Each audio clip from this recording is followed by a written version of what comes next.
കാസർഗോഡ് MDMA-യുമായി പിടിയിലായവർക്ക് മുഖ്യമന്ത്രി V D സതീശനുമായി അടുത്ത ബന്ധമെന്ന ആരോപണം ശക്തമാക്കി പ്രതിപക്ഷം. പ്രതികളുമായുള്ള ബന്ധം വ്യക്തമാക്കാൻ കോൺഗ്രസ് തയ്യാറാകണമെന്ന് പ്രതിപക്ഷ നേതാവ് പിണറായി വിജയൻ ആവശ്യപ്പെട്ടു. ലഹരിക്കേസിൽ പിടിയിലായ മുഹമ്മദ് ഹുസൈൻ യൂത്ത് കോൺഗ്രസ് ഔദ്യോഗിക ഭാരവാഹിയല്ലെന്ന് ആവർത്തിക്കുകയാണ് മന്ത്രിയും യൂത്ത് കോൺഗ്രസ് സംസ്ഥാന അധ്യക്ഷനുമായ OJ ജനീഷ്. കാസർഗോഡ് MDMA-യുമായി പിടിയിലായ പ്രതികൾക്ക് മുഖ്യമന്ത്രി വി ഡി സതീശനുമായി അടുത്ത ബന്ധമുണ്ടെന്നാണ് പ്രതിപക്ഷ ആരോപണം. പ്രതികളെ സംരക്ഷിക്കുന്ന നടപടിയാണ് സർക്കാരിന്റെ ഭാഗത്തു നിന്ന് ഉണ്ടാകുന്നതെന്ന് പ്രതിപക്ഷ നേതാവ് പിണറായി വിജയൻ. മയക്കുമരുന്നിന്റെ ഭാഗമായി നടപടികൾ വന്നാൽ അയാളെ സംരക്ഷിക്കുന്ന നടപടി എന്തുകൊണ്ടാണ് വരുന്നത്? അപ്പൊ ഇതിന്റെ വാർത്തകൾ സോഷ്യൽ മീഡിയയിൽ വരാൻ പാടില്ല എന്നൊരു നിർബന്ധം എന്തിനാണ്? അതൊരു സംരക്ഷണമാണ്.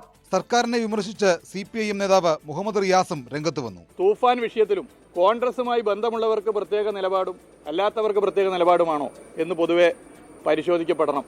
സംഭവത്തിൽ യൂത്ത് കോൺഗ്രസ് സംഘടനയ്ക്ക് യാതൊരു ബന്ധവുമില്ല എന്നാണ് സംസ്ഥാന അധ്യക്ഷനും മന്ത്രിയുമായ OJ ജനീഷിന്റെ വിശദീകരണം. അയാൾ യൂത്ത് കോൺഗ്രസിന്റെ ഔദ്യോഗികമായ ചുമതലയിലോ ഭാരവാഹിത്വത്തിലുള്ള ആളല്ല. യൂണിറ്റ് കമ്മിറ്റി ഒഫീഷ്യലി ഡിക്ലെയർ ചെയ്യപ്പെട്ട ഒരു കമ്മിറ്റിയല്ല. യൂത്ത് കോൺഗ്രസുമായോ കോൺഗ്രസുമായോ ബന്ധമുള്ള ഏതെങ്കിലും ഒരു ചെറുപ്പക്കാർക്കെതിരെ ലഹരിമരുന്ന് മാഫിയയുമായി ബന്ധപ്പെട്ടോ ഏതെങ്കിലും ഒരു പരാതി ഉയർന്ൽ അതിൽ മുഖം നോക്കാതെ നടപടിയെടുക്കും. ലഹരി കേസിൽ പിടിയിലായ പ്രതികൾ മുഖ്യമന്ത്രിക്കൊപ്പം നിൽക്കുന്ന ചിത്രങ്ങൾ സമൂഹമാധ്യമത്തിൽ നിന്ന് മെറ്റ നീക്കം ചെയ്തതിനെയും പ്രതിപക്ഷം വിമർശിച്ചു. BJP-യുടെ പരോക്ഷ സഹായം ഇക്കാര്യത്തിൽ സർക്കാരിന് ലഭിച്ചിട്ടുണ്ടെന്നും പ്രതിപക്ഷം ആരോപിച്ചു. 24 തിരുവനന്തപുരം.